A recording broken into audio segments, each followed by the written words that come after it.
नमस्कार दोस्तों, स्वागत है आपका आपके अपने YouTube चैनल फार्मर्स लव पे। तो हमने जो जेट के जो रिवीजन क्लासेज स्टार्ट कर रखी थी, हमने एग्रीकल्चर का पूरा कंप्लीट कर लिया था। ठीक है, एग्रीकल्चर की जो 3 पार्ट है, एनिमल हस्बेंड्री, हॉर्टिकल्चर और एग्रोनॉमी, इन तीनों की रिवीजन क्लास के बाद में हमने जो 100 मोस्ट क्वेश्चंस थे एग्रीकल्चर के वो सोल्व आउट कर लिए थे। तो हमने लगभग एग्रीकल्चर का जो पार्ट है वो कंप्लीट कर लिया था, स्टार्ट कर दिया था बायोलॉजी का। तो बायोलॉजी में जो जेट का सिलेबस उसमें 2 यूनिट दे रखी है, ठीक है, बॉटनी और जूलॉजी। तो बॉटनी को हमने बाद में करना है, जूलॉजी की जो रिवीजन क्लास थी वो हमने कर ली थी। ठीक है, जिन्होंने नहीं देखा है एक बार चैनल का पेज विजिट करें और देखें, वहाँ पे आपको जेट 2020 की और भी इन्फॉर्मेशन वगैरह, अपडेट्स वगैरह सब कुछ मिल जाएगा। ठीक है, आप प्लेलिस्ट में जाओगे, जेट 2020 स्पेशल नाम से प्लेलिस्ट है, वो विजिट करना आप एक बार। तो हमने जूलॉजी की जो रिवीजन क्लास थी ऑल ओवर वो देख ली थी, और आज अपन करने वाले हैं जो जूलॉजी के जो मोस्ट क्वेश्चंस है ना, जो सारे ऑल ओवर जो जूलॉजी के इंपॉर्टेंट क्वेश्चंस है, जो लैंग्वेज जो क्वेश्चंस की है, जो ऑप्शंस होंगे और वो जो चीज़ें आपके लिए बहुत इंपॉर्टेंट होने वाली है। तो आप क्या करो, एक खाली कागज ले लीजिएगा जिसपे आप अपने आंसर नोट आउट करते रहना, फिर मेरे को आप बता सकते हो कि कितने आपके राइट थे और कितने रॉन्ग है। नेगेटिव मार्किंग करनी नहीं है। वैसे जेट के एग्जाम की डेट आगे खिसक गई है, आपको सबको पता है, पोस्टपोन कर दिया है। अभी तक जेट जो नई डेट है वो यूनिवर्सिटी कैंपस ने अभी तक दी नहीं है, वो मामला पेंडिंग में है अभी कि कोरोना के हालात को देखते हुए। तो मेरा आपसे यही अनुरोध है कि अपनी तैयारी को जिस लेवल पे लेके गए हो आप, जितनी कर ली थी पिछले दिनों में, उससे 1% भी कम नहीं करना है। ठीक है, एक बढ़ाना ही है, नीचे नहीं गिराना आप अपने लेवल को, जो अपने तैयारी का लेवल था, स्तर था, उसको बढ़ाना ही है, नीचे नहीं गिराना है किसी भी हालत में। और जिनको, कुछ लोगों की ये भी शिकायत थी कि हमको थोड़ा टाइम मिल जाता या ऐसे वैसे, तो उनको एक मौका मिला है, बहुत अच्छा गोल्डन चांस है उनके लिए। तो वो सब चीज़ों को छोड़ के एक बार अपनी तैयारी में लग जाए, क्योंकि एग्जाम बहुत जल्द होएगा आपका। ठीक है, और होएगा कन्फर्मली एग्जाम होएगा। तो आज की क्लास स्टार्ट करते हैं। जिन्होंने रिवीजन क्लास नहीं देखी थी वो एक बार देख ले, चैनल का पेज विजिट कर ले, बाकी तैयारी में लगे रहो, एग्जाम आपका होगा और अच्छे से तैयारी करो। ठीक है, कॉन्फिडेंस के साथ, नेगेटिव मार्किंग करनी नहीं है, खाली कागज ले लो, वहाँ पे नोट आउट कर लेना। तो जूलॉजी क्लास स्टार्ट करते हैं आज क्वेश्चंस की। ठीक है, और ये ऐसे क्वेश्चंस हैं कि आपको अगर जेट के पेपर में नहीं भी मिलेंगे ना, तो इन क्वेश्चन से आपका अभी यहाँ पे जूलॉजी का ज़्यादा से ज़्यादा पार्ट, मैंने यही कोशिश की है, मेरा हमेशा यही है कि आपको ज़्यादा से ज़्यादा पार्ट रिवाइज हो। ठीक है, जितना ज़्यादा रिवाइज करोगे ना अभी, उतना ज़्यादा फायदा मिलेगा। सिलेबस को बार बार पढ़ते रहो, याद हो रहा है नहीं हो रहा वो चीज़ नहीं देखनी, बार बार आंखों के नीचे से निकालते रहो। जब पेपर दोगे ना तब इसका फायदा आपको अपने आप पता चल जाएगा। तो यही है कि जूलॉजी क्लास स्टार्ट करते हैं। तो क्वेश्चन नंबर फर्स्ट, स्पर्मेटिड्स का निर्माण होता है। अपना क्वेश्चन नंबर फर्स्ट क्या है, जो स्पर्मेटिड्स है, स्पर्मेटिड्स का निर्माण होता है। 4 ऑप्शन दे रहा हूं मैं आपको, नोट आउट कर लीजिएगा आप कि जो स्पर्मेटिड्स हैं उनका निर्माण कहाँ पे होता है। ठीक है, या किससे होता है। स्पर्मेटिड्स का निर्माण होता है प्राथमिक शुक्रजनन कोशिका से, द्वितीयक शुक्रजनन कोशिका से, शुक्राणुजनन मात्र कोशिका से। प्राथमिक शुक्रजनन कोशिका,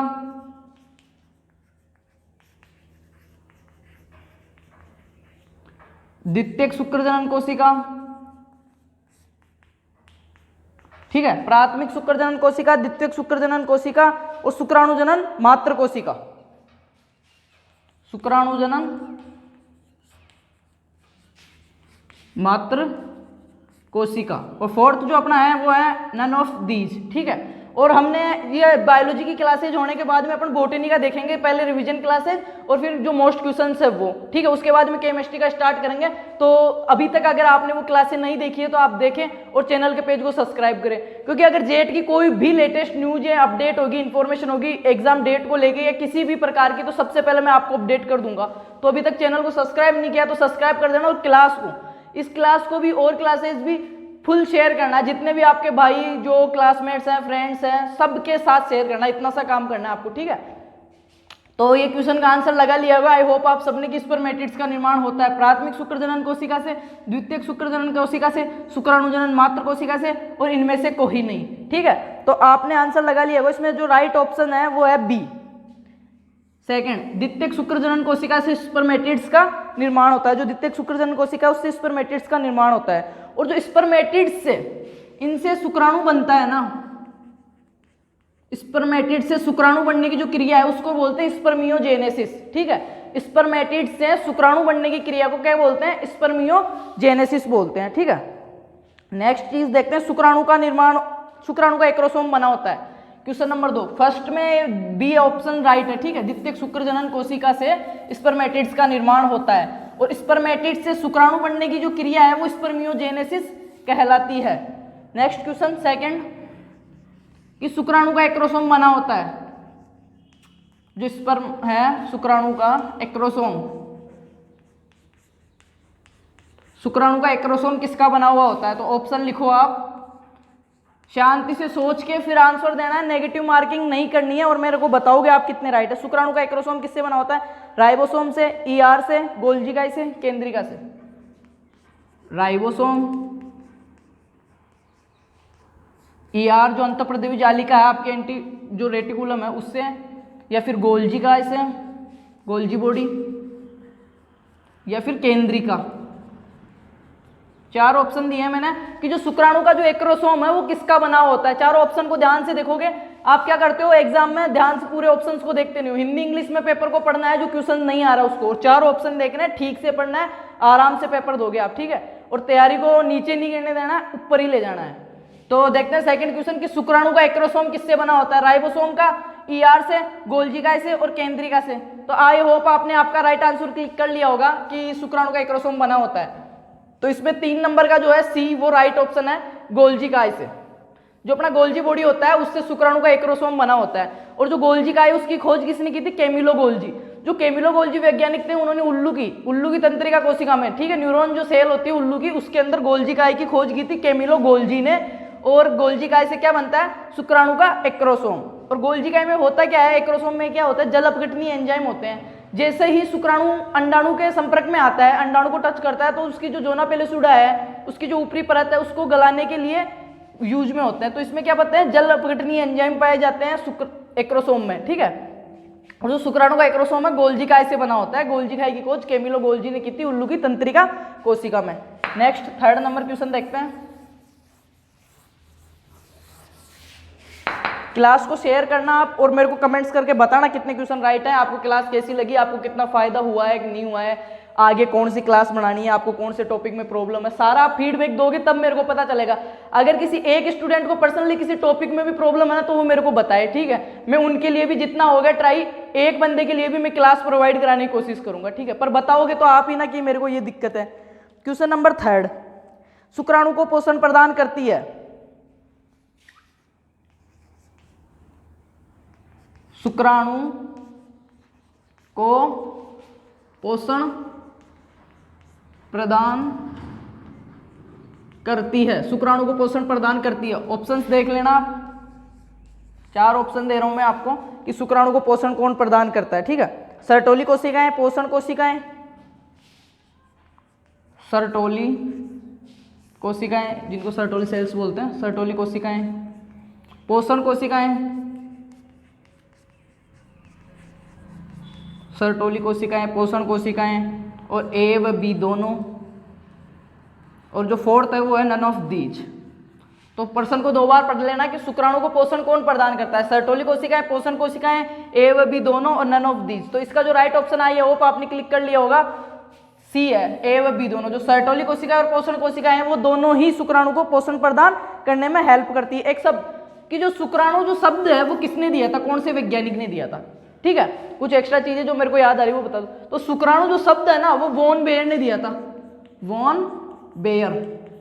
वॉन बेयर नाम के जो वैज्ञानिक थे उन्होंने शुक्राणु नाम जो शब्द है वो दिया था वॉन बेयर ने, ठीक है। और एक चीज और बताऊं मैं आपको, तो जो गोल्जी इकाई है, जो जल अपघटनीय, जो मैंने बताया अभी कि शुक्राणु को एक्रोसोम का निर्माण करता है गोल्जी इकाई, जल अपघटनीय एंजाइम पाए जाते हैं। तो जो शुक्राणु है ना, शुक्राणु जिसका एक्रोसोम है उसमें 2 प्रकार के जल अपघटनीय एंजाइम पाए जाते हैं। ये भी बहुत ही अच्छा और बहुत ही मोस्ट क्वेश्चन है, बहुत बार पूछा गया है, बहुत बार पुटअप हो गया है आईसीआर बीएचयू वगैरह में, तो कि जेट में भी, कि शुक्राणु के एक्रोसोम में कौन कौन से एंजाइम पाए जाते हैं, कितने पाए जाते हैं। जो शुक्राणु का एक्रोसोम है गोल्जी इकाई से बनता है। गोल्जी इकाई की खोज कैमिलो गोल्जी ने उल्लू की तंत्रिका कोशिका में की थी। जल अपघटनीय एंजाइम पाए जाते हैं। कौन कौन से पाए जाते हैं एक्रोसोम में? 2 पाए जाते हैं, एक तो एक्रोसिन और एक होता है हाइड्रोडुलुनेज।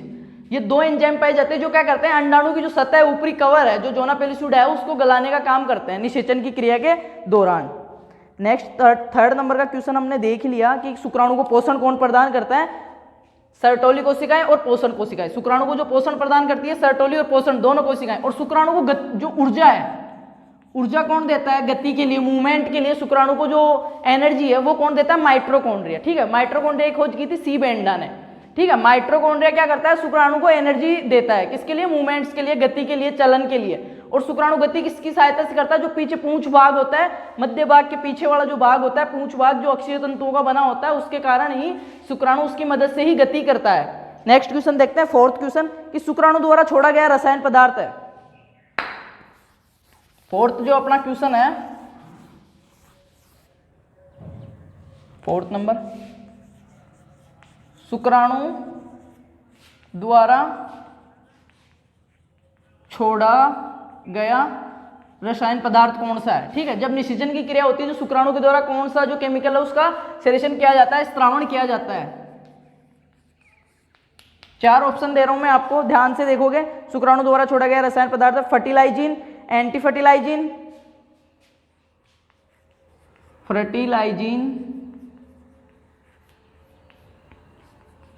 एंटी फर्टिलाइजिन,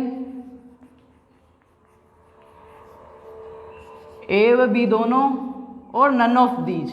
ठीक है, क्वेश्चन को एक बार और पढ़ लो कि शुक्राणु के द्वारा छोड़ा गया जो पदार्थ है, रसायन पदार्थ है, वो कौन सा है, फर्टिलाइजिन, एंटी फर्टिलाइजिन, ए व बी दोनों, और नन ऑफ दीज। तो इसमें जो राइट ऑप्शन आपने क्लिक कर लिया होगा कि कौन सा है जो राइट आंसर है अपना इसका फोर्थ नंबर क्वेश्चन का, वो है बी, एंटी फर्टिलाइजिन। और जो फर्टिलाइजिन है ऑप्शन ए, वो करता है अंडाणु, जो अपना मादा जो ये है युग्मक, वो क्या है, फर्टिलाइजिन का स्त्रावण करता है अंडाणु। जब क्या होता है, एक ही जात के समजात जो ये होते हैं, शुक्राणु और अंडाणु हैं, जैसे सपोज दैट, तो इनमें क्या होता है, जो शुक्राणु है वो एंटी फर्टिलाइजिन का जो सेरेशन करता है, स्त्रावण करता है, जिससे क्या है, ये अंडाणु के नजदीक जाने में या इनको मदद मिलती है एक दूसरे को पहचानने में। ठीक है, समजात वाले को। और ये फर्टिलाइजिन जो पदार्थ है वो करता है अंडाणु, और एंटी फर्टिलाइजिन करता है शुक्राणु।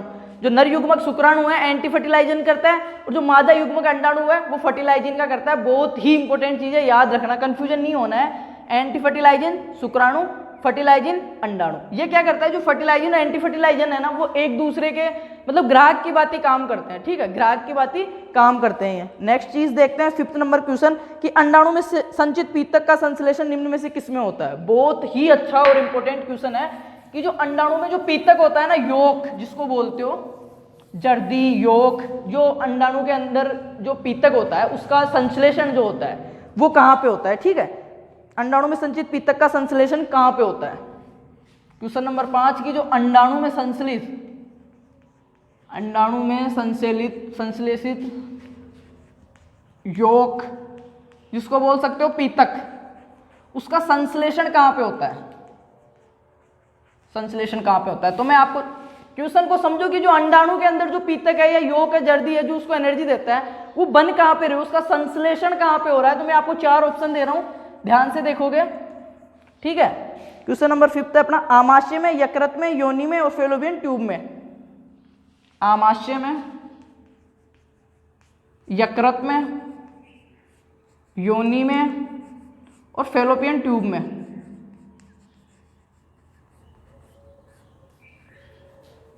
ठीक है, अंडाणु में संश्लेषित जो पीतक पदार्थ है उसका संश्लेषण कहाँ पे होता है। 4 ऑप्शन दे दिए हैं, तो राइट ऑप्शन आप क्लिक कर लो, आपका लिख लो, फिर मेरे को बताना। ठीक है, तो इसका जो राइट ऑप्शन है मैं बता देता हूँ, आपने लिख लिया होगा, बी है, यकृत।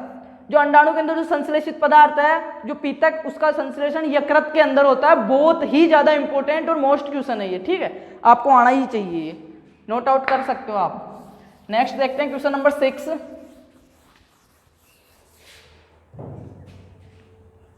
क्वेश्चन नंबर 6 क्या है कि युग्मक सदैव होते हैं। जो युग्मक है वो हमेशा क्या होते हैं। ठीक है, युग्मक सदैव होते हैं। ऑप्शन देता हूं मैं आपको, अगुणित, द्विगुणित, त्रिगुणित और षटगुणित, हेक्साप्लॉइड। ठीक है, षटगुणित कौन कौन से हैं, हैप्लॉइड, डिप्लॉइड। हैप्लॉइड जो युग्मक हैं वो क्या होते हैं, हैप्लॉइड होते हैं या डिप्लॉइड होते हैं या हेक्साप्लॉइड होते हैं या त्रिगुणित होते हैं, ट्रिप्लॉइड होते हैं। ठीक है, तो आई होप आपने बहुत ही अच्छा और मोस्ट क्वेश्चन है, आपको आना चाहिए कि युग्मक क्या होते हैं। ठीक है, युग्मक सदैव कौन से रूप में पाए जाते हैं, n, 2n, 3n, 4n या 6n। ठीक है, तो आई होप आपने क्लिक कर लिया होगा आपका राइट आंसर। इसका जो राइट आंसर है कि युग्मक सदैव होते हैं, तो युग्मक क्या है, सदैव हैप्लॉइड होते हैं, अगुणित होते हैं n। जो शुक्राणु होता है ना वो n होता है। ठीक है, 2n नहीं होता है कभी भी। ठीक है, और स्पर्मेटिड से शुक्राणु बनने की क्रिया स्पर्मियोजेनेसिस होती है। और एक चीज बता दूं, जो स्पर्मेटिड है ना, स्पर्मेटिड वो क्या होता है, गोलाकार, पूंछ रहित, गोलाकार होता है, इसके पूंछ नहीं पाई जाती, अगुणित होता है। ठीक है, एन होता है मतलब हैप्लॉइड होता है, अगुणित होता है, अगतिशील होता है, चल नहीं सकता, ये गतिमान नहीं होता है। जबकि इससे जो शुक्राणु बनता है किस क्रिया के द्वारा बनता है, स्पर्मियोजेनेसिस क्रिया के द्वारा।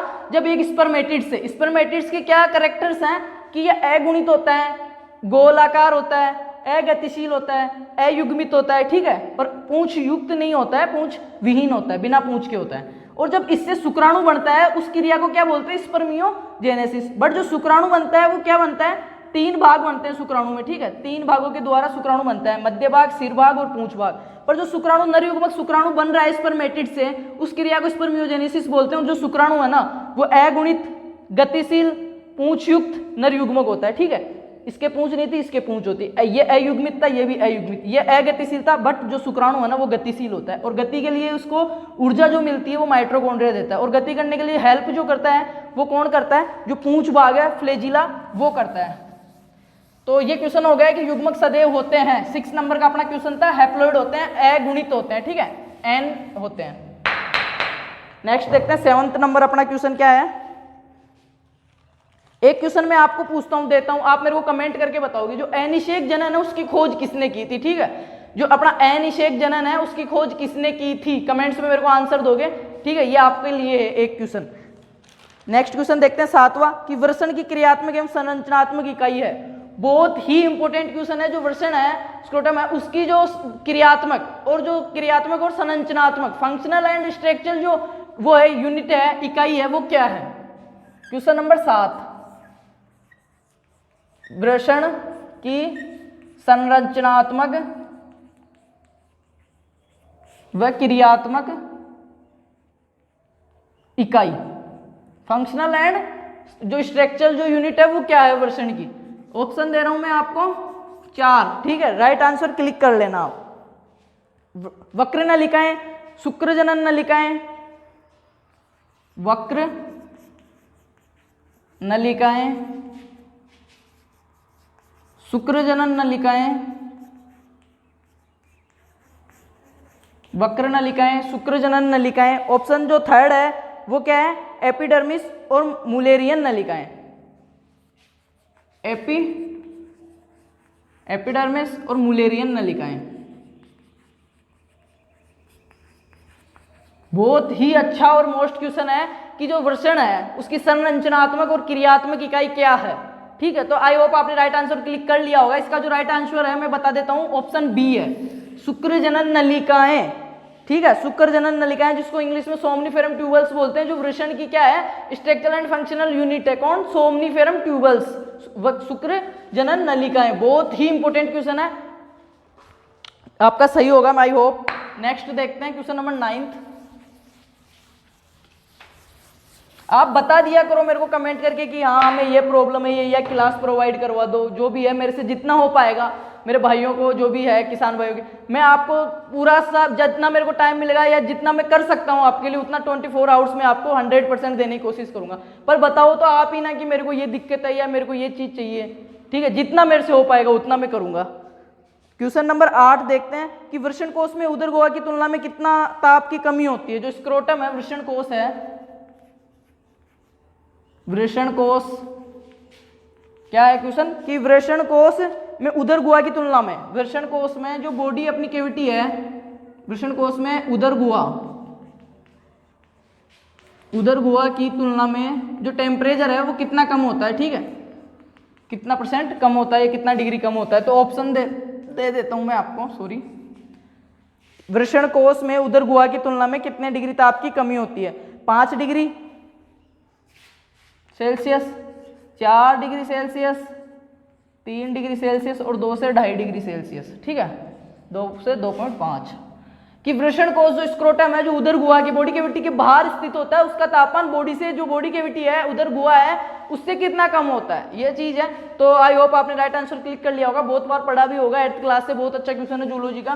तो इसका जो राइट ऑप्शन है वो है डी, कि 2 से 2.5 डिग्री कम होता है, जो वृषण कोश का तापमान अपने शरीर की जो है गुहा, उससे 2 से 2.5 डिग्री कम होता है, तब जाके शुक्राणुओं का निर्माण होता है। और शुक्राणुओं का निर्माण कहाँ पे होता है, जो शुक्राणु जो वृषण है उसकी जो संरचनात्मक और क्रियात्मक जो इकाई, फंक्शनल एंड स्ट्रक्चर जो यूनिट है वो क्या है, सोमनिफेरम ट्यूबल्स है, शुक्र जनन नलिकाएं हैं। और जो वृषण है ना वो मतलब जो मानव का प्राथमिक जनन अंग कहलाता है। ये चीज भी आपको पता होनी चाहिए कि मानव का प्राथमिक जनन अंग क्या है। मानव का जो ह्यूमन है उसका नर जो प्राथमिक जनन अंग है, नर का, ठीक है, मेल का जो प्राथमिक नर जनन अंग है वो क्या है, वृषण। ये चीज आपको पता होनी चाहिए, ठीक है। नेक्स्ट क्वेश्चन देखते हैं, 9th नंबर क्वेश्चन।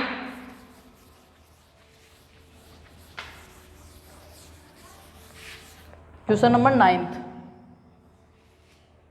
क्या है अपना, केवल सहगर्भता की स्थिति में स्रावित होने वाले हार्मोन है। बहुत ही इंपॉर्टेंट है कि प्रेगनेंसी की जो सिचुएशन होती है, ओनली फॉर प्रेगनेंसी की सिचुएशन में ही वे हार्मोन जो स्रावित होते हैं बॉडी के द्वारा, ठीक है। कौन कौन से हैं, क्वेश्चन लिखूं मैं दोबारा या समझ गए होंगे, एक बार लिख देता हूं। केवल सहगर्भता की स्थिति में, केवल सहगर्भता की स्थिति में स्रावित होने वाले हार्मोन, ठीक है। तो मैं ऑप्शन देता हूं आपको, HCG, HPL, relaxin,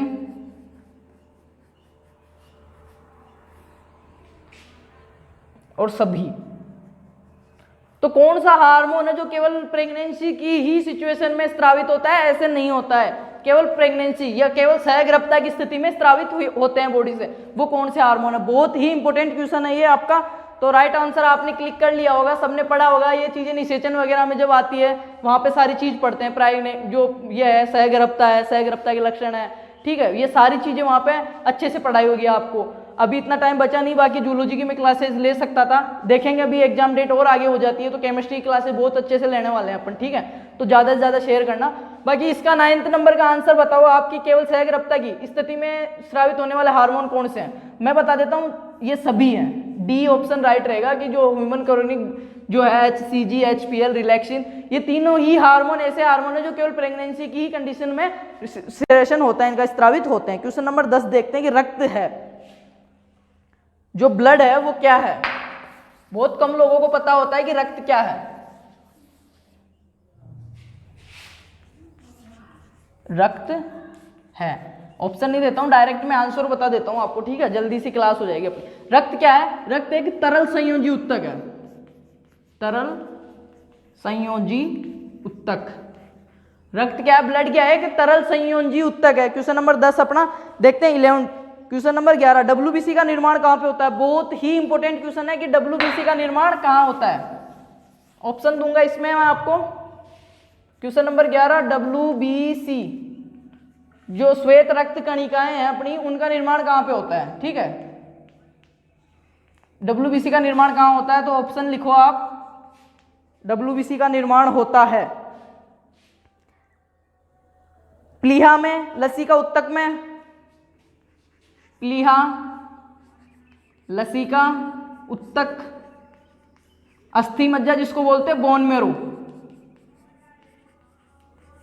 bone marrow.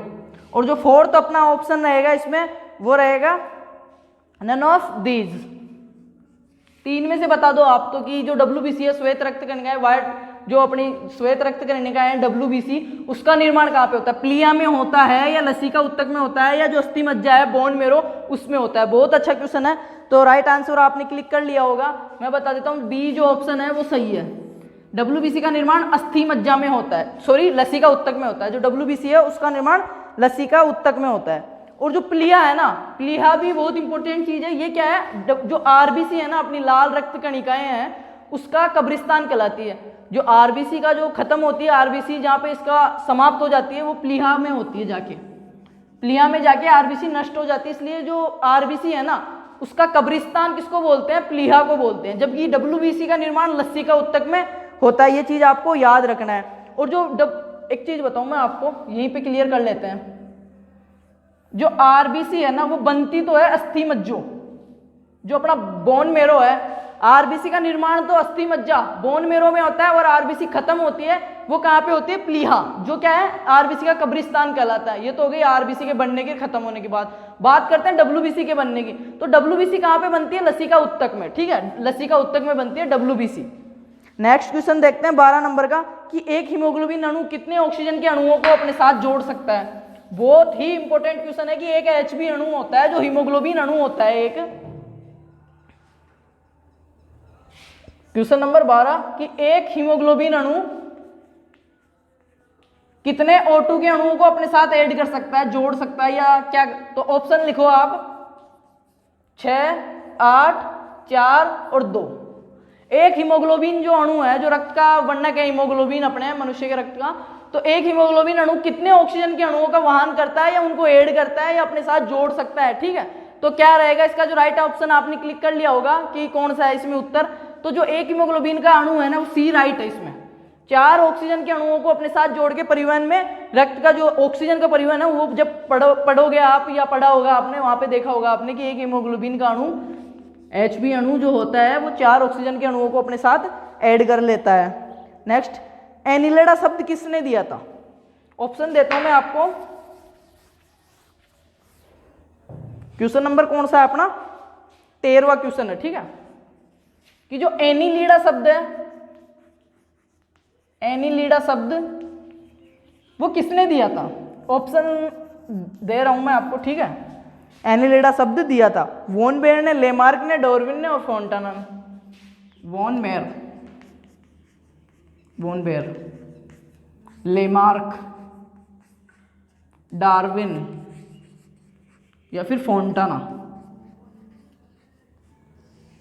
ठीक है, एनिलीडा शब्द किसने दिया था? आपने लिख लिया होगा, आपका राइट आंसर आपके कागज के पेज पे, कि एनिलीडा शब्द दिया था। ठीक है, एक बार और देख लो, ऑप्शंस में बता देता हूं आपको, वॉन बेयर, लेमार्क, डार्विन और फोंटाना। तो इसका जो राइट आंसर है अपना कि एनिलीडा शब्द दिया था, तो वो दिया था लेमार्क ने। बी जो है अपना वो राइट आंसर है। लेमार्क ने दिया था क्या? एनिलीडा शब्द। और वॉन बेयर शब्द अपने अभी क्लास में पहले भी आया होगा, आपको याद हो तो जल्दी से आप रिवाइज करो। वॉन बेयर कहाँ पे आया था? शुक्राणु शब्द किसने दिया था? वॉन बेयर ने ही दिया था। और बात करें इसकी फोंटाना की, तो फोंटाना का नाम भी अपना आता है सेल वायु के अंदर, जो केंद्रिका है अपनी, केंद्रिका की खोज की थी फोंटाना ने। और डार्विन ने जो सिद्धांत दिया था, वहां पे आता है डार्विन का नाम। तो चारों वैज्ञानिक का कंफर्म हो गया होगा कि लेमार्क ने एनिलीडा शब्द दिया, शुक्राणु शब्द वॉन बेयर ने दिया, फोंटाना ने की केंद्रिका की खोज। ठीक है, नेक्स्ट देखते हैं 14 नंबर का क्वेश्चन। एक चीज यहाँ पे, केंचुए का नाम आपको पता होना चाहिए। ठीक है, केंचुए का नाम जब आप जूलॉजी में पढ़ रहे हो, तो आपके जो 6 वो हैं कीट, वो क्या बोलते हैं जिसको, कीट क्या बोल रहे हो आप, जो 6 प्राणी दे रखे हैं उनके बारे में तो पता होना ही चाहिए। बाकी आपको केंचुए का नाम भी पता होना चाहिए। तो आई होप सबको पता होगा केंचुआ का नाम। तो नॉर्मली कि केंचुआ का जो जंतु नाम है, जंतु जूलॉजी का नाम है, वो क्या है? फेरिटिमा पोस्टुमा। ठीक है, ये क्वेश्चन नहीं है, ऐसे बता देता हूं मैं आपको।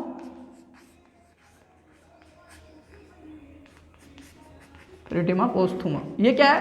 केंचुए का जूलॉजिकल नेम है। ठीक है, केंचुए का जूलॉजिकल नेम है। ये चीज सबको पता होना चाहिए, नॉर्मली चीजें हैं, क्योंकि केंचुआ एग्रीकल्चर में बहुत इंपॉर्टेंट है। किसान का मित्र कहा जाता है, फ्रेंड ऑफ फार्मर्स, केंचुए को। तो इसके बारे में क्वेश्चन पुटअप होने के। और एक चीज, टिड्डी के बारे में बहुत ज्यादा आप सही से कंफर्म जो कॉन्सेप्ट है वो क्लियर करके जाओगे, क्योंकि वर्तमान में क्या हो रहा है, प्रेजेंट में टिड्डी का बहुत आतंक हो रहा है, और टिड्डी एक समस्या बनी हुई है। और इसको इंटरनेशनल जो एनिमी है, अंतर्राष्ट्रीय शत्रु भी कहा जाता है टिड्डी को। इसके बचाव के लिए संस्थाएं भी बनाई गई है, कितनी बार टिड्डी ने हमला किया है, ये सब चीजें, टिड्डी का गण क्या है, कुल क्या है, जाति क्या है, नाम क्या है, ठीक है, रेगिस्तानी टिड्डी का नाम क्या है, नियंत्रण क्या है, ये सारी चीज पढ़ के जाओगे। ठीक है, आप जो करंट चीजें हैं ना, उनको वो एग्रीकल्चर से जोड़ के पूछता है, तो करंट जो चीजें हैं ना वो चीजें ज्यादा, और जो राजस्थान की चीजें हैं ना उन पे ज्यादा फोकस करना, बजाय जो बाहर की चीजें। ठीक है, जो राजस्थान में अपने नी होती है, काजू बादाम, उनकी क्वेश्चन नहीं पूछेगा वो, किसके पूछेगा? ज्वार बाजरा के। ठीक है, समझ रहे होंगे आपकी जो राजस्थान की क्लाइमेट वाली है, अपने राजस्थान में काम आने वाली चीजें, उनके बारे में ज्यादा फोकस करोगे आप, उनको प्रायोरिटी दोगे। नेक्स्ट क्वेश्चन की बात करते हैं, 14वां क्वेश्चन की, केंचुए में शुक्राणु स्थानांतरण के बाद कोकून का निर्माण कहाँ पे होता है? जो शुक्राणु में केंचुए में शुक्राणुओं का जब स्थानांतरण हो जाता है मैथुन की क्रिया के दौरान, जब शुक्राणु छोड़ देता है, तो जो कोकून का निर्माण होता है वो कौन से क्षेत्र में होता है? कोकून का निर्माण कौन से क्षेत्र में होता है? मैं आपको ऑप्शन देता हूं 4। राइट आंसर के लिए क्वेश्चन समझ गए होंगे आपकी। केंचुए में शुक्राणु स्थानांतरण के बाद, केंचुए में शुक्राणु स्थानांतरण के बाद कोकून का निर्माण जो होता है वो कहां पे होता है? ठीक है, कौन से क्षेत्र में होता है? तो देख लेते हैं, क्लाइटेलियम क्षेत्र में। ठीक है, कहां पे होता है?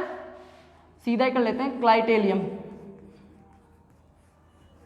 क्लाइटेलियम क्षेत्र में जो कोकून का निर्माण होता है। बहुत इंपॉर्टेंट चीज है कि कोकून का, मैथुन के बाद जो कोकून बनता है वो कहां पे बनता है? केंचुए में, क्लाइटेलियम क्षेत्र में। ठीक है, नेक्स्ट चीज करते हैं, नर जनन तंत्र। एक चीज, जो केंचुआ है उसमें नर जनन तंत्र कौन से छिद्र में पाया जाता है? 12वें छिद्र में। ठीक है, याद रखने योग्य चीज है। और मादा में कौन से में पाया जाता है? 14वें छिद्र में। ठीक है, जो बॉडी के जो छिद्र हैं इनके, उनमें केंचुए के अंदर नर जनन जो तंत्र है वो 12वें में, और मादा जनन तंत्र है वो पाया जाएगा 14वें खंड में। ठीक है, 14वें छिद्र में या 14वें खंड में, ये चीज याद रखनी है आपको। और 1 से 5 खंडों तक, जो शुरुआत के 1 से 5 खंड है ना, उनमें इनके जो सेंस ऑर्गन, संवेदी अंग पाए जाते हैं केंचुए में। ठीक है, संवेदी अंग, केंचुए के बारे में, दीमक के बारे में, टिड्डी के बारे में थोड़ा ज्यादा डिस्कस करके जाना है आपको। ठीक है, तो क्या है, केंचुए के 1 से 5 खंडों में तो संवेदी अंग जो सेंस ऑर्गन्स है वो पाए जाएंगे, और जो नर जनन तंत्र है केंचुए में 12वें खंड में पाया जाएगा, मादा जनन तंत्र जो है वो 14वें खंड में पाया जाएगा। नेक्स्ट क्वेश्चन, और इनमें उत्सर्जनी जो होता है ना अंग, उत्सर्जनी अंग क्या होता है? नेफ्रिडिया। केंचुए के अंदर क्या होता है उत्सर्जनी अंग? नेफ्रिडिया। ठीक है, ये चीज याद रखोगे आप। बेसिकली मैं आपको बता देता हूँ इनमें से क्वेश्चन क्या होता है। अपन जो जिस चीज को ज्यादा ऐसे डीपली देखते हैं ना, उसमें से कभी क्वेश्चन पुटअप नहीं होते। जो ऊपर की चीजें हैं ना, नॉर्मली जिसको आप हल्के में लेते हो या छोड़ देते हो या ऐसे हाँ रीडिंग मार, वहीं से ज्यादातर क्वेश्चन पुटअप होते हैं। पुराने पेपर देखो, ज्यादा से ज्यादा आंसर, जो आपकी 11th-12th की बुक्स है उनको पढ़ो। ठीक है, आपका पेपर बहुत अच्छा होगा, टेंशन मत लो, बिल्कुल डरना आना नहीं है, हवा में नहीं आना, शांत मन से पेपर देके आना है। बहुत अच्छी तैयारी है आपकी। ठीक है, बहुत अच्छे से पेपर देने हैं, बहुत अच्छा स्कोर कर लोगे आप। नेक्स्ट क्वेश्चन देखते हैं, 15वां क्वेश्चन, कि प्लेटिहेलमिन्थेस नाम दिया था। जो चपटे कर्मी आते हैं, अपने पढ़ा होगा आपने, चपटे कर्मी ऐसे ऐसे संरचना, वो प्लेटिहेलमिन्थेस में ही आते हैं। प्लेटिहेलमिन्थेस, ये जो नाम है ना वो किसने दिया था? तो आंसर मैं बता देता हूं आपको। ठीक है, गेगनबार नाम के एक वैज्ञानिक थे, उन्होंने प्लेटिहेलमिन्थेस नाम दिया था, गेगनबार। और एक चीज बताऊं, जो ये चपटे कर्मी या प्लेटिहेलमिन्थेस है, इनके स्पेशली कैरेक्टर्स हैं कुछ। ठीक है, जो आपको सुनने में मिल जाएगा कि इनको मतलब जो फ्लेम कोशिकाएं या ज्वाला कोशिकाएं, या प्रोटोनेफ्रिडिया, नेफ्रिडिया तो है केंचुए में उत्सर्जनी अंग, और फ्लेम कोशिकाएं या जिनको बोलते हैं ज्वाला कोशिकाएं, वो काई में पाई जाती है, स्पेशली किसमें? जो प्लेटिहेलमिन्थेस है, चपटे कर्मी है, उनके अंदर पाया जाता है उत्सर्जनी अंग के रूप में, जिनको बोलते हैं ज्वाला कोशिकाएं, फ्लेम सेल्स, या फिर क्या है, प्रोटोनेफ्रिडिया के नाम से जाना जाता है। और जो अपना केंचुआ था, फेरेटेमा पोस्टुमा, किसान का मित्र जो कहलाता है, 14वें खंड में तो पाया जाता है मादा जनन छिद्र, और 12वें खंड में पाया जाता है नर जनन छिद्र, तो उसमें उत्सर्जनी अंग था नेफ्रिडिया। और जो प्लेटिहेलमिन्थेस गेगनबार ने दिया है शब्द, चपटे कर्मी होते हैं, इनका स्पेशल कैरेक्टर्स अगर आपके क्वेश्चन आता है कि फ्लेम कोशिकाएं पाई जाती है या फ्लेम कोशिकाओं में उत्सर्जन होता है। ठीक है, गेगनबार नाम दिया था, चपटे कर्मियों में, प्लेटिहेलमिन्थेस में होता है। नेक्स्ट क्वेश्चन देखते हैं अपन, उत्सर्जनी अंग 17वां क्वेश्चन देखते हैं अपन, कि केंचुए का शरीर का भूरा रंग, बहुत ही इंपॉर्टेंट क्वेश्चन है कि केंचुए का जो शरीर का भूरा रंग होता है वो किस वर्णक के कारण पाया जाता है? सबको आना चाहिए आपको कि केंचुए का जो शरीर का रंग है वो भूरा किस कारण होता है, कौन से वर्णक के कारण होता है? तो वो होता है पोरफायरिन। पोरफायरिन एक वर्णक होता है जिसके कारण केंचुए का शरीर का रंग जो माटी की तरह या भूरा कलर का होता है लगभग। ठीक है, नेक्स्ट क्वेश्चन नंबर 18वां, प्रोटोजोआ नाम दिया था। जो प्रोटोजोआ शब्द है, जो अमीबा आता है इसमें, ठीक है, मेनली प्रोटोजोआ शब्द किसने दिया था? गोल्डफस ने। गोल्डफस नाम का वैज्ञानिक था, उसने प्रोटोजोआ शब्द दिया था। ठीक है, और अमीबा की खोज किसने की थी? जो अपना अमीबा है, अमीबा की खोज किसने की थी? रोसेनहोफ ने। रोसेनहोफ हॉफ। रोसेनहॉफ का नाम का वैज्ञानिक था, एक रोसेनहॉफ नाम का वैज्ञानिक था। उन्होंने 1755 में 1755 में क्या किया था, अमीबा की खोज की थी। और जो प्रोटोजोआ शब्द है वो दिया था गोल्डफस ने। प्लेटियल मंथी शब्द दिया था गेगनबार ने। याद रखना, ये चीजें पूछ लेते हैं, जो बेसिक चीजें फंडामेंटल चीजें वो ही ज्यादा पुट अप होती है, क्योंकि आपका एग्जाम 12th लेवल का है। ये नहीं है कि बहुत ज्यादा डीपली जा रहे हो, टाइम खराब कर रहे हो, खुद को नेगेटिव कर रहे हो कि नहीं मेरे को ये चीज आती नहीं, इतना डीपली नहीं पूछेगा। पुराने पेपर्स देखो, एनसीईआरटी देखो, 11th 12th की जो बुक्स है ना उस लेवल के आपके क्वेश्चंस आते हैं, ठीक है। तो आप वैसे आप खुद समझदार हो, क्या पढ़ना है क्या नहीं पढ़ना है सबको पता है। मैं बता देता हूँ, अमीबा की जो खोज की थी रोसेनहॉफ ने की थी 1755 में। प्रोटोजोआ जो शब्द है गोल्डफस ने दिया था। प्लेटियल मंथीज गेगनबार ने दिया था। प्लेटियल मंथीज की क्या स्पेशल कैरेक्टर्स हैं, फ्लेम कोशिकाएं, ज्वाला कोशिकाएं, प्रोटोनेफ्रिडिया, केंचुए में उत्सर्जन होता है नेफ्रिडिया द्वारा। बात करते हैं, अमीबा शब्द आ गया तो अमीबा के बारे में थोड़ा और बता देता हूं मैं आपको कि अमीबा का नाम जो है वो क्या है। अमीबा का जो नाम है आपको सबको पता होना चाहिए ये चीज तो, कि अमीबा का नाम क्या है। अमीबा, केंचुआ, इनका अमीबा प्रोटियस इसको बोलते हैं, ठीक है। इसकी जो वो है किसमें है या जो इसकी जाति हैं उनके बारे में बात कर लेते हैं थोड़ा सा। तो एंट अमीबा हिस्टोलाइटिका, एंट अमीबा हिस्टोलाइटिका, जो एंट अमीबा हिस्टोलाइटिका है ना वो क्या करता है, एंट अमीबा हिस्टोलाइटिका आंत में पाया जाता है और अमीबीय पेचिश रोग उत्पन्न कर देता है। एंट अमीबा हिस्टोलाइटिका है वो आंत के अंदर पाया जाता है, मनुष्य की आंत में, और अमीबीय पेचिश रोग उत्पन्न करता है। बहुत अच्छा क्वेश्चन है, याद रखना आप कि एंट अमीबा हिस्टोलाइटिका मनुष्य की आंत में पाया जाता है सहजीवी के रूप में, और क्या करता है, अमीबीय पेचिश रोग उत्पन्न करता है। नेक्स्ट जो है एंट अमीबा जिंजेवेलिस। जो एंट अमीबा जिंजेवेलिस है, एंट अमीबा जिंजेवेलिस, ये क्या है, मसूड़ों के अंदर पाया जाता है। एंट अमीबा जिंजेवेलिस जो वैरायटी है वो मसूड़ों के अंदर पाई जाती है और क्या रोग उत्पन्न करती है, पायरिया, ठीक है। पायरिया, जो एंट अमीबा जिंजेवेलिस है मसूड़ों में पाया जाता है और पायरिया रोग उत्पन्न करता है, जबकि एंट अमीबा हिस्टोलाइटिका है वो आंत में पाया जाता है और अमीबीय पेचिश रोग उत्पन्न करता है। जो थर्ड है वो क्या है अपना, अमीबा पोलीमिक्सा। एक चीज, सबसे बड़ा जो अमीबा है जिसको केओस अमीबा बोलते हैं, केओस अमीबा, ठीक है। ये कौन सा है, अमीबा वेरुकोसा, ठीक है। सबसे छोटा तो अमीबा वेरुकोसा और सबसे बड़ा है पोलीमिक्सा। तो सबसे बड़ा जो विशाल अमीबा है वो क्या है, अमीबा पोलीमिक्सा। सबसे बड़ा अमीबा है अमीबा पोलीमिक्सा और सबसे छोटा है अमीबा वेरुकोसा, वेरुकोसा। सबसे बड़ा अमीबा अमीबा पोलीमिक्सा, सबसे छोटा अमीबा अमीबा वेरुकोसा। ये चीज आपको याद होनी चाहिए सही से, ठीक है। अमीबा के संवर्धन की विधि को क्या कहते हैं, जो अमीबा का संवर्धन होता है उसकी विधि को क्या बोलते हैं, हे इन्फ्यूजन, हे इन्फ्यूजन। ये क्या है, जो मोस्ट लाइन से गोल्डन पॉइंट्स जिसको बोल सकते हो, की पॉइंट्स, वो मैं आपको बता रहा हूँ, ठीक है। अमीबा में से क्या क्वेश्चन पुटअप हो सकता है, अमीबा में से हर बार आता है 1-2 क्वेश्चन, ठीक है। अमीबा की संवर्धन की विधि को हे इन्फ्यूजन कहते हैं। पुनरुद्भवन के बारे में सबसे पहले किसने बताया था, बहुत ही अच्छा क्वेश्चन है। जो पुनरुद्भवन है, किसी एक अंग को काट देते हैं फिर से वो दोबारा से उगाता है, उस चीज को क्या बोलते हैं, उस क्षमता को क्या बोलते हैं, पुनरुद्भवन। और पुनरुद्भवन के बारे में सबसे पहले किस वैज्ञानिक ने बताया था, अब्राहम टेम्ले। अब्राहम टेम्ले ने बताया था पुनरुद्भवन के बारे में सबसे पहले, ठीक है, अब्राहम टेम्ले ने।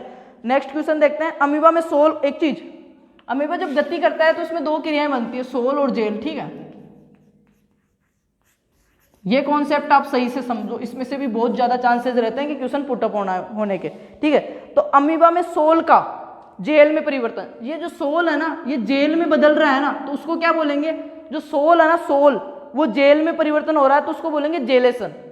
ये सोल है, समझो सही से, ये सोल है और जेल में बदल रहा है तो इसको क्या बोलेंगे, जेलेसन। जेल बन रहा है ना तो जेलीकरण या जेलेसन। और जब ये जेल वापस सोल में कन्वर्ट होएगा, ये जेल जो है वो वापस सोल में कन्वर्ट होएगा, उसको बोलेंगे सोलेशन। मतलब जो चीज बन रही है ना वो चीज बोलेंगे कि जेल से अगर सोल बन रहा है तो सोलेशन, और सोल से अगर जेल बन रही है तो जेलेशन। सिंपल है, कंफ्यूजन नहीं होना है, राइट, यहीं पे कॉन्सेप्ट क्लियर करना है, ठीक है। नेक्स्ट देखते हैं, अमीबा द्वारा ठोस भोजन का ग्रहण करना। एक चीज, अमीबा में जो भोजन ग्रहण करने की जो इम्पोर्ट है, जो भी विधियां है ना, सर्कुम्फलेशन, ये जो भी मेथड्स है वो चीज आप देख के जाओगे एक बार, ठीक है। नेक्स्ट चीज देखते हैं सोलेशन जेलेशन के बाद में कि अमीबा द्वारा ठोस भोजन ग्रहण करना फेगोसाइड कहलाता है। फेगोसाइड क्या होता है? फेगोसाइड और पिनोसाइड दो चीज होती है, फेगोसाइड और पिनोसाइड। तो जब अमीबा किसी ठोस भोजन को, जो किसी उसका जो भोजन ले रहा है किसी ठोस को, किसी प्राणी को, किसी जंतु को या किसी चीज को अपने अंदर ले लेता है, ठोस चीज को, उसको क्या बोलते हैं? फेगोसाइड। और जब वो तरल चीज को, एक लिक्विड चीज को लेता है, उसको क्या बोलते हैं? पिनोसाइड। ठीक है, ये चीज आपको याद होनी चाहिए। एक बार आप जब आपका सिलेबस पढ़ रहे हो, आप रिवाइज कर रहे हो, तब थोड़ा डीपली पढ़ के जाना अमीबा, टिड्डी वगैरह को, ठीक है। नेक्स्ट चीज देखते हैं, जो अमीबा में भोजन ग्रहण करने की जो विधियां है ना, जो इम्पोर्ट या जो रेंजुएशन है, अंतवलन या सर्कम्बुलेशन है। सर्कम्बुलेशन जो फास्ट भोजन है उसको कैसे वो कैप्चर करता है, किस प्रकार उसको चारों तरफ से घेर लेता है, वो सारी चीजें आप क्लियर करके जाओगे, ठीक है। नेक्स्ट चीज देखते हैं अपन कि सफेद लट, जो व्हाइट ग्रब है, वो मुख्य कीट मूंगफली का है। सबको पता है मूंगफली का सबसे मुख्य कीट सफेद लीट है, सफेद लट है, जिसको क्या बोलते हैं? व्हाइट ग्रब, जो एक सर्ववारी कीट, मतलब बहुत ज्यादा नुकसान पहुंचा देता है मूंगफली को। इसका नाम क्या है, इसका संघ क्या है, ये चीजें आपको पता होना चाहिए। तो ये आर्थ्रोपोडा संघ की है, जो सफेद कीट है, सफेद लट है सॉरी, उसका जो संघ है वो क्या है? आर्थ्रोपोडा। संघ क्या है? आर्थ्रोपोडा। जो सफेद लट का जो संघ है वो आर्थ्रोपोडा, वर्ग है इंसेक्टा। सफेद लट का जो वर्ग है वो है इंसेक्टा, कीटों के अंदर आ गए इंसेक्टा, संघ आर्थ्रोपोडा है। इसका जो नाम है वो क्या है? होलोट्रेकिया कॉन्सेनगुनिया। सफेद लट का जो नाम है संघ आर्थ्रोपोडा, वर्ग इंसेक्टा। जो व्हाइट ग्रब है, व्हाइट ग्रब भी बोलते हैं इसको, मूंगफली का मेन कीट है। तो इसका जो संघ है आर्थ्रोपोडा, वर्ग क्या है? इंसेक्टा, नाम क्या है? होलोट्रेकिया कॉन्सेनगुनिया। होलोट्रेकिया कॉन्सेनगुनिया, ये क्या है? सफेद लटका हो गया, ठीक है। इसका अलग अलग भी नाम, इसको मई बरंग भी बोलते हैं, जून बरंग भी बोलते हैं, व्हाइट ग्रब भी बोलते हैं, सफेद लट भी बोलते हैं, मूंगफली का मुख्य कीट भी बोलते हैं। ये इसके अदर नेम्स है, ठीक है, जिसको दूसरे नाम से जाना जाता है। मेन चीज क्या है? इसका संघ और जो आर्थ्रोपोडा, वर्ग इंसेक्टा, नाम क्या? होलोट्रेकिया कॉन्सेनगुनिया। इसके बाद में आता है रेड हेरी कैटरपिलर। जो लाल कतरा या रेड हेरी कैटरपिलर है, उसका नाम क्या है? वो भी आपको पता होना चाहिए, ठीक है।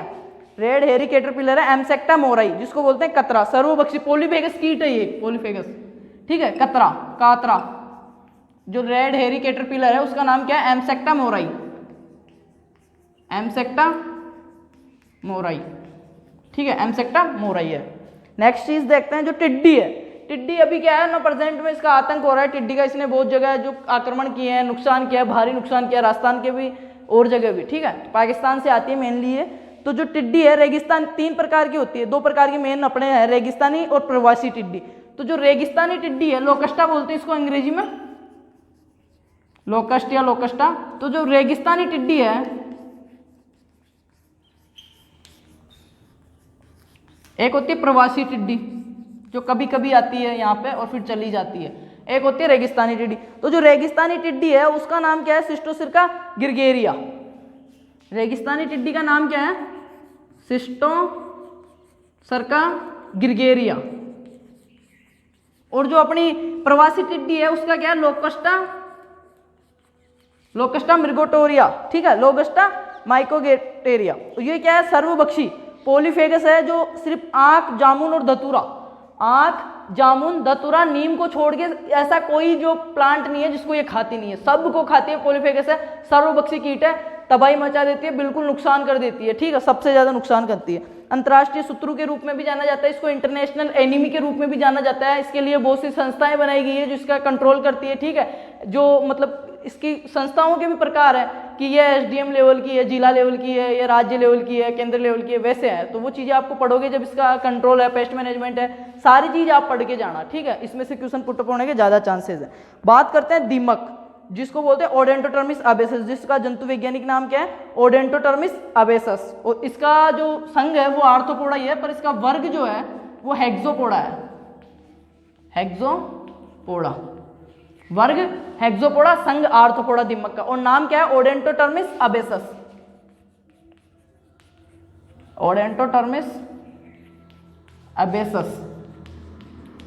ओडेंटोडर्मिस अबेसस किसका नाम है? दीमक का है। ये भी एक चीज, पोड बोरर जो है हेलिकोपर्पा आर्मीजोरा, जो फली छेदक जिसको बोलते हो या फल भेदक पोड बोरर है चने में, इनमें मुख्य जो लगता है उसका नाम आपको पता होना चाहिए। चने का मुख्य कीट है ये हेलिकोवर्पा आर्मीजेरा, हेलिकोवर्पा आर्मीजेरा, ठीक है। पोड बोरर है ये। क्या है? चना, मटर, कपास, जो टमाटर, मक्का, इनमें मुख्यतः इसका आक्रमण हो जाता है। तो आज की क्लास में मैंने ज़्यादा से ज़्यादा यही कोशिश की है कि आपको रिवाइज करा सकूं, जो जेट में पूछ सकते हैं वो टॉपिक्स आपको दोबारा से याद करवा सकूं, आप उनको माइंड में घुमा सको। बाकी कुछ मैटर रह गया है जूलॉजी का, वो मैं आपको आगे अवेलेबल करवा दूंगा। और आप मेरे को एक बार सजेशन करें कि आपको किस चीज़ की मेन जरूरत है, केमिस्ट्री पहले करें या एग्रीकल्चर में कुछ रह रहा है वो पार्ट पहले करें, या फिर बोटनी स्टार्ट करते हैं, बोटनी की रिवीजन क्लास देखते हैं 1 या 2, उसके बाद बोटनी के क्वेश्चंस। जब अपना ये हो जाएगा फिर केमिस्ट्री की 3 या 2 क्लास में होएगा, रिवीजन क्लास देख के केमिस्ट्री के क्वेश्चंस देख लेंगे। तो एक बार मोटा मोटा अपना सारा कवर हो जाएगा। जिनकी तैयारी नहीं है उनके लिए भी बहुत अच्छा हो जाएगा, और जिनकी तैयारी है उनका रिवीजन हो जाएगा। उसके बाद में अपन क्या करेंगे, कंटिन्यूअस डेली, जैसे 100 क्वेश्चन आज एग्रीकल्चर के कर लिए, कल 100 क्वेश्चन बायो के करेंगे, 100 क्वेश्चन केमिस्ट्री के करेंगे। जब तक जेट का एग्जाम लगेगा ना, उससे पहले अपन एक सब्जेक्ट के लगभग 500, 1000 क्वेश्चन, 2000 क्वेश्चन सोल्व आउट कर लेंगे, उनसे बाहर जाने वाला रहा। वैसे मैंने मोस्ट जो क्वेश्चन आपको अवेलेबल करवा दिए, बट फिर भी कुछ क्वेश्चन ऐसे हैं जो मेरे को लगते हैं कि पूछ सकते हैं, पर मैं उनमें ऐड नहीं कर पाया क्योंकि वो पहले से बहुत ज्यादा हो गए थे, फिर क्लास बहुत लंबी हो जाती है। तो उस चक्कर में बहुत अच्छे अच्छे क्वेश्चन सारा सेटअप बनाया हुआ पड़ा। और ये आज के जो क्वेश्चन है वो भी किसी बुक में से नहीं उतारे हुए, एक एक क्वेश्चन चैप्टर को पढ़ के खुद के ऑप्शन बनाए हुए हैं, ठीक है। और आपको कैसे लगे, आपके लिए कितने यूजफुल है, एक बार मेरे को बताना जरूर यार। आप इतनी मेहनत किया हूं, और वीडियो को पूरा शेयर करोगे, जितने भी क्लासमेट्स हैं सबके साथ ठोक के शेयर करोगे, ठीक है। और उनको भी बोलो उनके क्लासमेट्स के साथ शेयर करें।